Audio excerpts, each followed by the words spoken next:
परम पुरुष आनंद सर्वानंद पारम चरण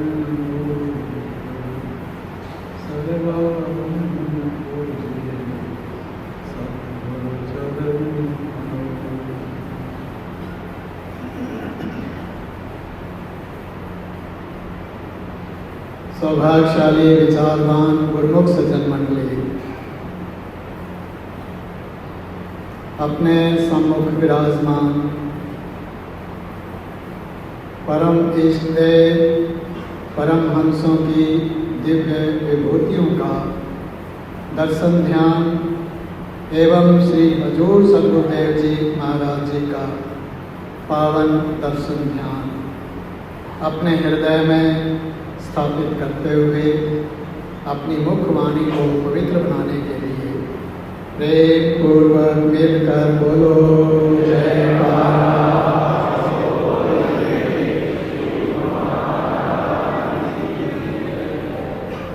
गुरुमुख प्रेमियों, ये हमारा परम सौभाग्य है कि हम श्री परमहंस अद्वैत मत और श्री आनंदपुर दरबार की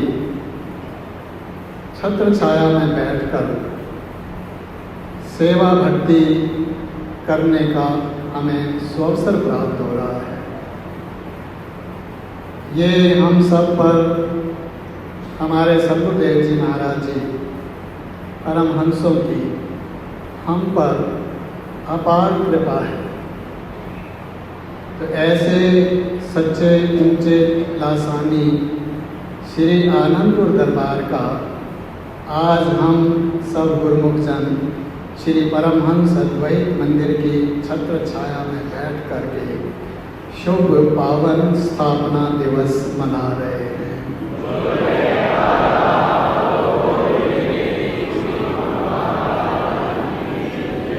गुरुमुखो, श्री आनंदपुर दरबार हमारे हृदय सम्राट श्री श्री 108 श्री परमहंस दयाल जी महाराज श्री परमहंस अद्वैत मत के महान प्रवर्तक, उनकी धुर दरगाही मौज से प्रकट हुआ है। उन्होंने ये मौज श्री श्री 108 श्री द्वितीय पातशाही जी महाराज जी को श्री आज्ञा के रूप में प्रकट की और उन्होंने उसका पालन करते हुए 4 अगस्त 1930 को ग्वालियर स्टेट महाराजा से ये श्री आनंदपुर और इसके आसपास की भूमियाँ खरीद कर आज की इसकी रजिस्ट्री करके आज को ये स्थापना दिवस उन्होंने स्थापित किया।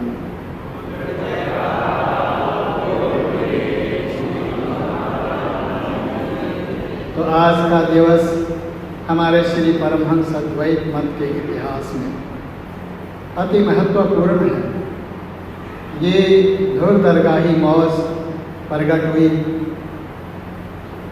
श्री दूसरे पातशाही जी महाराज जी ने 1930 से 1-2 वर्ष पहले कुछ महात्मा जनों को यहाँ पर भेजा, ग्वालियर स्टेट महाराजा से मिले और उनसे ये मौज श्री गुरु महाराज जी की प्रकट की।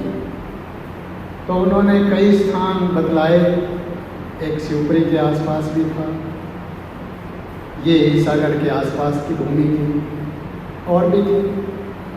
तो महात्मा जनों ने सबका निरीक्षण किया और क्योंकि दूर दराज का स्थान था, श्री सद्गुरुदेव जी महाराज जी वहाँ सीमा प्रांत में विराजमान थे, तो हर समय आना जाना तो संभव नहीं था।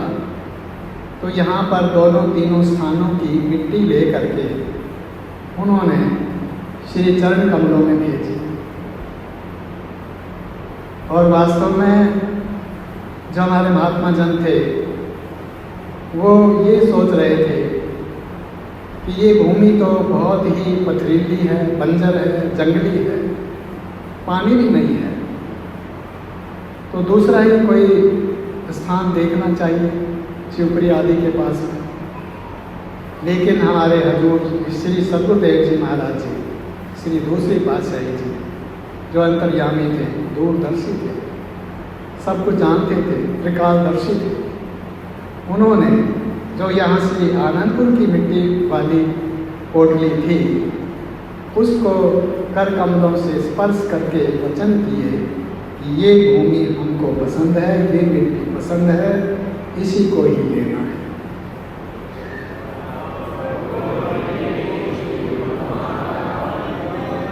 और ये श्री आज्ञा उन्होंने यहाँ भिजवा दी।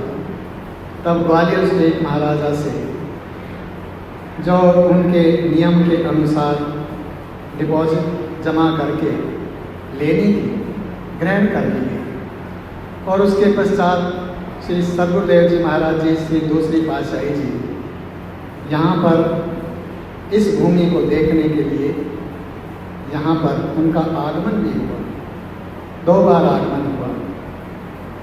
और इस श्री आनंदपुर दरबार की रचना की सारी रूपरेखा उन्होंने अपने महात्मा जनों को, विशेष करके श्री चौथे पातशाही जी को जो ये कार्य करवा रहे थे, उन्होंने श्री आज्ञा कर दी।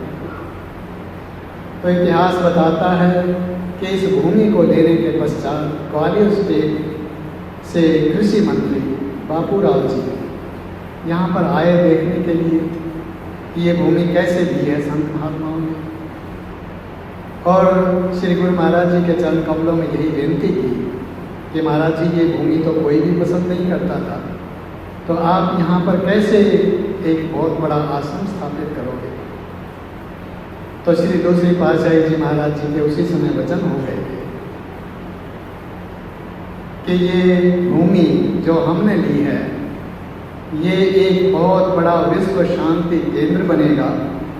श्री आनंदपुर के नाम से श्री आनंदपुर दरबार बनेगा। यहाँ पर सत्संग हॉल होंगे, लंगर हॉल होंगे, पाठशालाएँ होंगी, चिकित्सालय होंगी, और भी न मालूम क्या क्या होगा। और इसके साथ ही यहाँ की जड़ चेतन हर वस्तु के साथ आनंद लगा होगा। तो ये वचन श्रवण करके वो मंत्री जी बड़े हैरान हुए और नतमस्तक हो गए कि संतों की लीला न्यारी होती है, वो त्रिकालदर्शी भी होते हैं और सर्वशक्तिमान भी होते हैं, सर्वसमर्थ होते हैं। और वास्तव में ही गुरुमुखों हम देख रहे हैं कि उसके पश्चात आज तक जो ये रचना हुई है, इस समय की जो रचना हम देख रहे हैं, बड़े आनंददायक वातावरण में बैठ करके ये सेवा, भक्ति और पूजन, आराधन का, ध्यान, सुमरन का आनंद प्राप्त कर रहे हैं। ये हमारे परम हंसों की अपार कृपा और रहमत का ही प्रसाद है। ये उनकी हम पर बहुत बड़ी कृपा हुई है, जो उन्होंने इस घोर कली काल में, जबकि सब ओर माया और अज्ञानता का अंधकार छाया हुआ है, उसमें एक बहुत बड़ा शाश्वत ज्योति स्तंभ कायम कर दिया है। और स्वयं आप देख रहे हैं कि हजारों लाखों जिज्ञासु आकर के यहाँ पर ये रूहानी फैज़ हासिल कर रहे हैं, क्योंकि श्री सतगुरुदेव जी महाराज जी की दुर्दरगाही मौज थी। इसलिए श्री दूसरी पातशाही जी की मौज को पूरा करने के लिए जो उस समय कुछ शरणागत परिवार थे, वहाँ से श्री आज्ञा मान करके यहाँ आए थे इन जंगलों को आबाद करने के लिए, श्री आनंदपुर का निर्माण करने के लिए। ये हमारा भी अभी परम सौभाग्य है कि उन्हीं परिवारों में से हमारे श्री हजूर सतगुरुदाता दीनदयाल जी महाराज जी के माता पिता भी थे।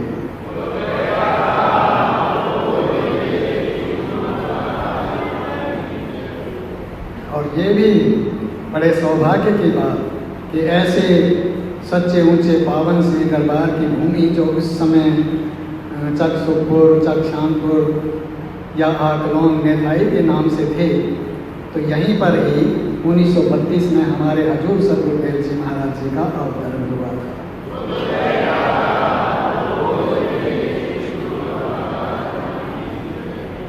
तो इस प्रकार हम देखते हैं कि श्री प्रथम पातशाही जी महाराज जी वो तो अपने भ्रमण काल में यहाँ से भ्रमण करते हुए निकले थे, जो मौज उन्होंने प्रकट की थी।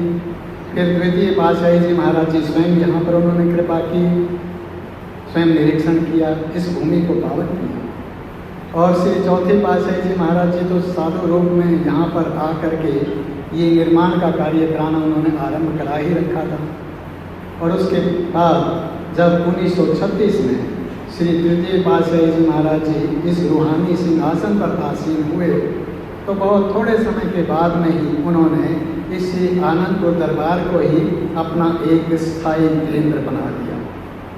यहाँ पर ही आकर के वो विराजमान हो गए, यहाँ पर ही सब पर्व मनाए जाने लगे, यहाँ पर ही संगतें आने लगी और उन्हीं जंगलों को साथ साथ में आबाद किया जाता है।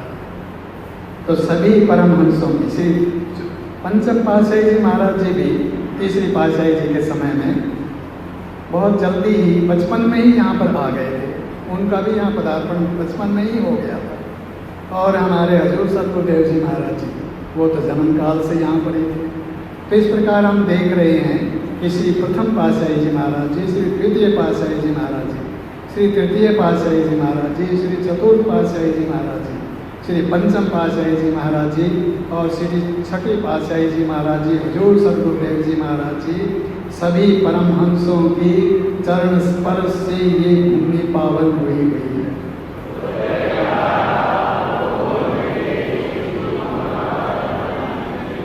हमारे सतगुरुदेव जी महाराज जी जब श्री तृतीय पातशाही जी महाराज जी ने इसको स्थायी निवास अपना बना दिया, तो उस समय जो गुरुमुख जन आते थे, सेवक जन आते थे, उनको उन्होंने यही शिक्षा प्रदान की जो भगवान श्री कृष्ण जी महाराज जी ने गीता में वर्णन किया कि कर्मण्येव अधिकारस्ते मां फलेषु कदाचन।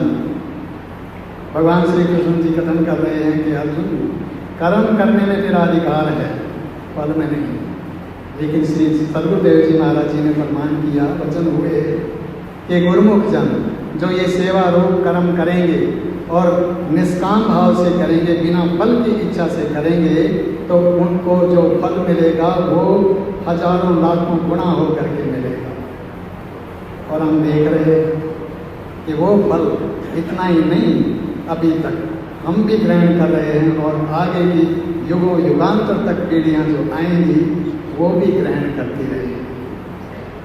तो ऐसी परमहंसों की अपार कृपा हुई है कि उन्होंने अपने सेवकों से बहुत बड़ी सेवाएं और कुर्बानियां करा करके ये स्थापित किया है श्री आनंदपुर दरबार। और जो भूमियां खरीद की थी यथा समय 12 वर्ष के उपरांत जो ग्वालियर स्टेट महाराजा की शर्त थी, वो हमारे सतगुरुदेव जी महाराज जी ने श्री तृतीय पातशाही जी के समय में पूर्ण हो गई, डिपॉजिट वापस ले लिया गया। और इतना ही नहीं, ग्वालियर स्टेट महाराजा उस समय जो थे वो इतने प्रसन्न हुए कि प्रसन्न हो करके उन्होंने हमारे श्री श्री 108 श्री तृतीय पातशाही जी महाराज जी के नाम सनद और पगड़ी भेज करके उनको महान उपकार का उपाधि भी प्रदान की।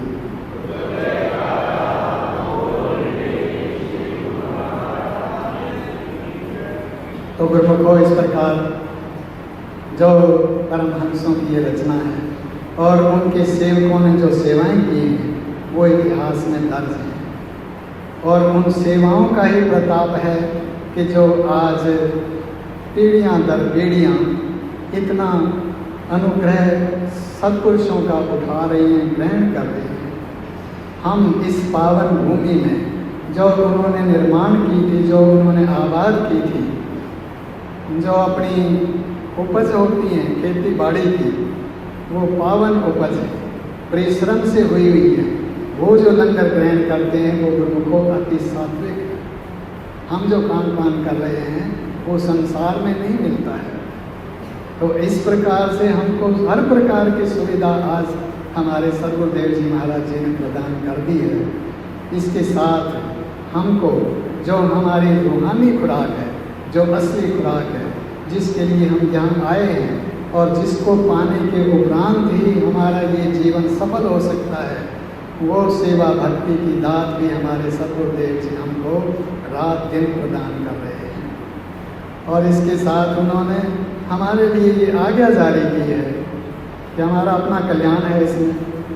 ये गुरुमुख जन जो श्री आनंदपुर दरबार के सेवक हैं, जो गुरुमुख हैं, जो गुरु की आज्ञा का पालन करते हैं और जो सेवक बने हैं, उनका ये कर्तव्य है कि आज इस समय घोर कलिकाल में उन्होंने सरल और सुगम भक्ति के नियम बनाए। उनको नित्य प्रति याद कराया जाता है। हमारे हजूर सतगुरुदेव जी भी याद कराते रहते हैं कि पांचों भक्ति के नियम साधनों की पालना करते रहें।